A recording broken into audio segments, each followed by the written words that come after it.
ብዙ የእግር ኳስ ደጋፊዎች ብሩኖ ፈርናንዴዝ ምንም እንደማይችል ለማውራት ይፈልጋሉ። ኬቨን ደብሮይነ ያለፉትን 10 ምናምን ዓመታት ዘ ቢስት ክሬተር ብለው ይጠሩታል። ከ2020 ጀምሮ ኬዲቢ ለቲሜቶቹ 437 ቻንሶችን ክሬት አድርጎላቸዋል። ከሱ በታች እነ ኪሚች፣ ቻላኖግሉ፣ ፓስካል ግሮስ፣ ትሬንት አሌክሳንደር አርኖልድ፣ ኢያጎ አስፓስ፣ ሞሐመድ ሳላህ ከዛም ኦዲጋርድ አለ።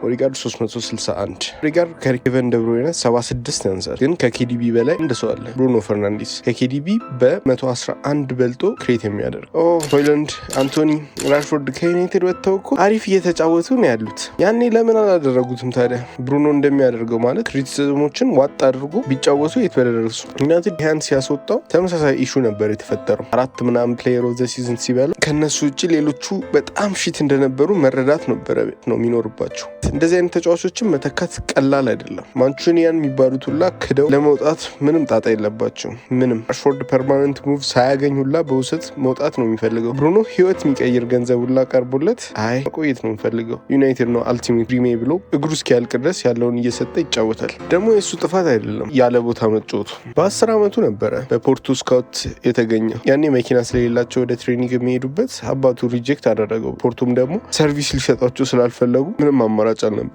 ከዛ ያላቸውን አሳምኑና እንደምንም ብለው ቦአቪስታ የሚባል ክለብ መኪና እንዲልኩ አሳምነው እዛ አካዳሚ ውስጥ ገባ። ከዛ ግን ክለቡ ኃይለኛ ማች ፊክሲንግ ስካንዳል ውስጥ ገቡ። እናም ወደ 3ኛ ዲቪዥን ሬሌጌትድ ሆኑ። እንደ እድል ሆኖ ግን አማቹ ኮኔክሽን ነበረው ጣሊያን ውስጥ እና ኖቫራ የሚባል ክለብ ውስጥ ሄደ። በ17 ዓመቱ ገና ምንም ሲኒየር ጨዋታ ሳያደርግ ማለት ነው። ከዛ ግን ፔፐርወርኩ ላይ ኢሹ ስለነበረ ደሞዝን ሁላ የከፈሉት አልነበረም እና እናቱ የምትልክለትን 50 ዩሮ ነበር በሳምንት የሚጠቀማት። ዩናይትድ ዘ ላስት ታይም ፕሪሚየር ሊግ የበሉ ጊዜ ነበር ብሩኖ የፈርስት ስታርቱን ያገኘው። ኖቫራ ሴሪያቢ እና ከሬሌጌሽን ዞን ውስጥ ሊገቡ 2 ነጥብ ነበር የሚቀራቸው። አፍተር ብሩኖ ግን ወደ ሴሪያ ፕሮሞት ለመደረግ ፕሌይኦፍ ላይ አስገብቷቸው ነበረ። ዘማራዶና ኦፍ ኖቫራ ብለውላ ያሞካሹት ነበረ። ኤሲ ሚላን እና ጁቬንቱስ ሊያስፈርሙት ቢፈልጉ ኳስ መጫወት ስለሆነ የሚፈልገው። አስተያየታችሁን እስቲ ኮመንት ላይ አስቀምጡልኝ። ቪዲዮን ላይክ ሼር አድርጉላችሁ ለጓደኞቻችሁ። ሰብስክራይብ ማድረግ አትርሱ። ኡዲኒዜም መረጠ። ኡዲኒዜ ሳንቼዝ እና ኳድራዶን ዴቨሎፕ ማድረጋቸው ስለሚታወቅ አላመነታም። ኡዲኒዜ ደግሞ ሁላችንም የምናደንቀው ዲናታሌ ነበረ። ብሩኖ ከየት እንዳገኘው አንዳንድ ነገሮችን ግልጽ ይሆናል። እዚህ ጋር ብሩኖ ስናየው ትክክለኛ የሴሪያ ተጫዋች ነው። ቴክኒካሊ ኤሎኩዌንት፣ ታክቲካሊም ደግሞ ኢኩፕት የሆነ ተጫዋች። ቦል ስትራይኪንጉ ኤቭሪቲንግ ይለያል ከትራዲሽናል ፕሪሚየር ሊግ ተጫዋቾች። ኡዲኒዜ ውስጥ ብዙም አላሳካም፣ ግን ኡዲኒዜ ጋር ምን ታሳካለህ? ዋናው ነገር ግን ከዲናታሌ ብዙ ነገር መማሩ ነው። ከዛም ልክ ዲናታሌ ሪታይር ሲያደርግ ብሩኖም ወጣ ከኡዲኔዜ ወደ ሳምፕዶሪያ ገባ። በ20 ዓመቱ 10 ቁጥርም ቢሰጡትም ያንን ምንም አላደረገም። ነገር ግን ተመሳሳይ ሚድ ቴብል ክለቦች ሆኑበትና ስፖርቲንግ ሊያስፈርሙት ሲመጡ አላንገራገርም ፖርቹጊዝ ሊግ ላይ። ከዛም ፖርቹጊዝ ሊግ ላይ አልተቻለም። 15 ጎልና 13 አሲስት፣ 6 ያንግ ፕሌየር ኦፍ ዘ መንዝ፣ 3 ፕሌየር ኦፍ ዘ መንዝ ለፖርቹጋል መጀመሪያ ጊዜም ተጠራ።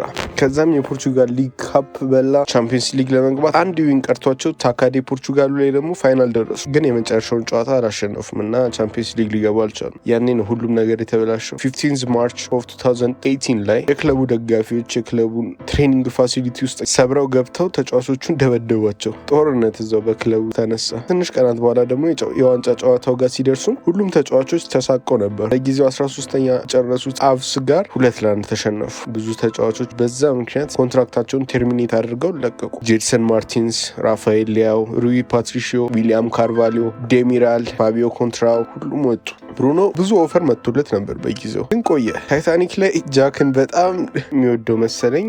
ምክንያቱም ምንም ያህል ክለቦች ሊሞቱ ሲል ጥሎ አይሄድም። ብሩኖ አለ ሁሌ የቻለውን ለመስጠት። ቀጣይ ዓመት ተነሳበት። 32 ጎል 18 አሲስት አስመዘገበ። ሁለቱንም ካፖች እንዲበሉ አደረጋቸው። ወደ ቻምፒየንስ ሊግም መለሳቸው። ከዛም ዩናይትድ እና ስፐርስ ሊያስፈርሙት ቢጥሩም ከፖርቹጋል ጋር ኔሽንስ ሊግ በልቶ በግማሽ ዓመት 29 ጎል እና አሲስት አድርጎ፣ ዩናይትድ ግን ፖግባ ሲጎዳባቸው ግማሽ ዓመት ላይ አንድሪያ ፔሬራ ስለሆነ ሌላ አማራጫቸው ብሩኖን ለማስፈረም ተገደዱ። ለፋብሪዚዮ ሮማኖ ሁላ ስራ ሰጠው። ሲመጣ ዩናይትድ 7ኛ ነበሩ። ከዛ ፕሪሚየር ሊግን እንደ ፖርቹጊዝ ሊግ ትሪት ማድረግ ጀመረ። 20 ጎል እና አሲስት አገኘ። ዩሮፓ ሊግ ላይ ራሱ ቶፕ ስኮረር ነበረ። ከ7ኛ ወደ ቻምፒየንስ ሊግ ስፓት 3ኛ ደረሳቸው።